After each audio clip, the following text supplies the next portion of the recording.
Hey, everybody, welcome back. I'm the Dr. Bob Lee, and our next guest is the founder of Share for Life. Joins us with a look at their work in the community. They do a lot of fantastic work. We've done our research. We found out all about you. We welcome Janine Salisbury to the show. Welcome, welcome, welcome. Hello. Hi. Thank you again. Thank you for having me. Yeah. Just share with our audience about this special work that you're doing in our community. The Share for Life Foundation is a nonprofit 501c3 organization that I founded in 2002. Yeah. What we do is create educational programs and videos to help empower people that live below poverty level in New York City. This is our 18th year anniversary, and we work really close with the residents of New York City Housing Authority. Oh, great. All right. Yeah, in all 5 boroughs in New York City, and we've worked in approximately 100 community centers in New York City over the past 18 years. Look at that. Have you been to Jacob Reese Community Center? Jacob Queensbridge? Uh-oh, look at that. I have, and I've heard so many great things from you from Miss April Simpson. She says you're like her brother. Oh, look at that. Yeah, and she's been trying to connect us for some years now, so I have to tell her about this today. All right, look at that. That's a wonderful connection right there. We've been working in Jacob Reese for about 5 years now with different programs. We've had youth film and media programs where the young people create their own short films. We recently just had a voters registration, census, and mask giveaway for the residents about a couple of weeks ago. All right. So when are you doing it again? Maybe we can come out and join you. Well, we have an initiative called Mask for New York City Housing Authority residents that we we started back in March, and we are doing it like every 2 weeks. We have these different pop-up events. So the next event we're going to have is at Ravenswood houses. That's right next door. Yeah. See, I was the DJ. I was a neighborhood DJ. So Astoria came down, Ravenswood came down, Woodside, and of course Queensbridge. And we used to go right down to the park and play that music. Oh man, and they have the big Father's Day event that they do each year at Queensbridge, so I usually hang out there. So there you go. The residents. All right. So tell us about your masks and NYCHA program. You go all over some of the places, of course, Queensbridge and where? Well, since COVID, I was just spending some time asking God, how can you use me in this? You know, to help people and to serve humanity.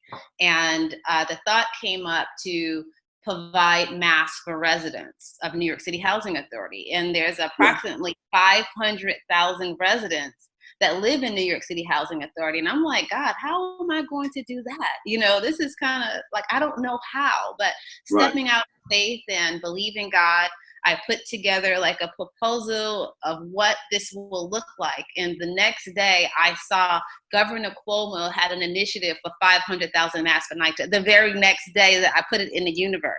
So I called like some colleagues and they introduced me to someone in Governor Cuomo's office and we connected together. And through Governor Cuomo's mask, I helped in distributing the masks throughout the entire Queens area. So that was awesome. Yeah, and then on top of that, it's just happened blessing after blessing. A friend of mine who is a ambassador for Share for Life by the name of Shamgod. He's former basketball player from Harlem, and I'm from Harlem, so he supports my organization. He introduced us to Puma, who he has a deal with, and they donated another 2,000 masks to the organization.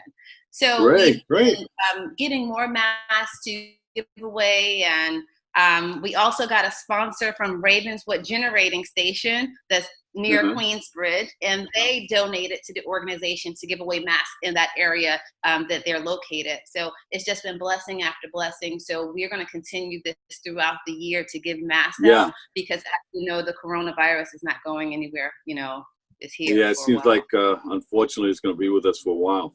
You're going to be doing that with the masks. What other things have you been doing before the pandemic? Well, after the mask, I still was like, God, I want to do more, you know, use me, God. So then I came up with another idea to start a feeding program after watching the news and seeing how many people are in need of food and how many pantries are running out of food due to COVID.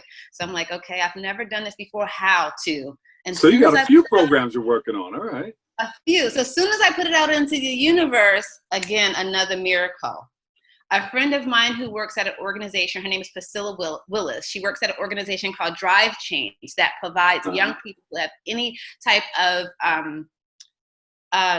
of involvement with the criminal justice system. They provide them an internship. Excuse me, they provide them great. a fellowship to become part of in the coronary field. So they have a lot of food sponsors.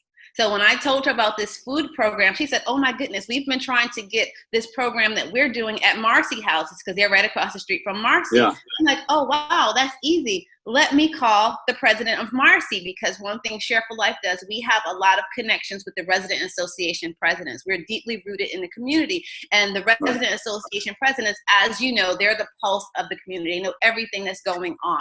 So I called the resident association president, Ms. Cologne at Marcy Houses, and she was super excited. Like, yes, we want this program. I always wanted to start a pantry, and we talked about starting it. Unfortunately, when we were starting the pantry at Marcy Houses, the president called and said, we have to push this back because there's so much violence going on in the community right now. Oh, yeah.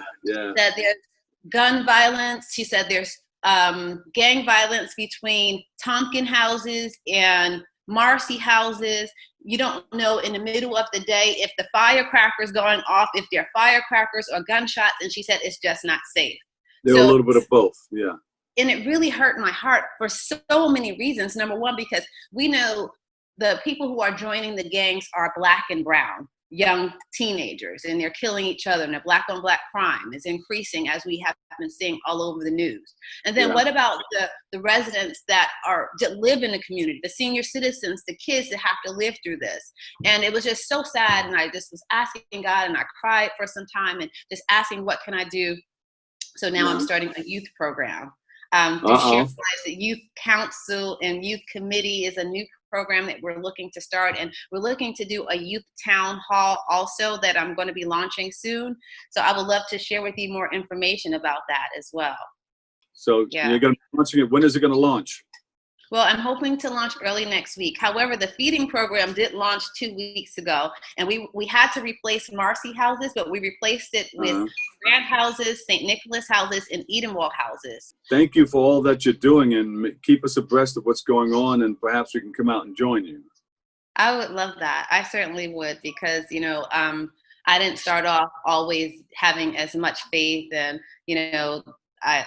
as a teenager growing up in Harlem, my life was much different. So these programs and initiatives mean so much to me, and it's definitely a fulfilling feeling to be able to be used to help other people. Oh, thank you for all your work. We really appreciate your service. Thank you. So where can we go to get more information? Oh, please go to Share for Life's website, which is www.shareforlife.org. That's ShareForLife.org. Share for Life, the founder and executive director. Yes, Janine Salisbury. Thank you so much. And we'll see you soon. I look forward to it. Stay on, and I'll give you my information where we can link up in the community. And when you see April, tell I said hello. I will. Thank you again for this opportunity. Thanks for coming on.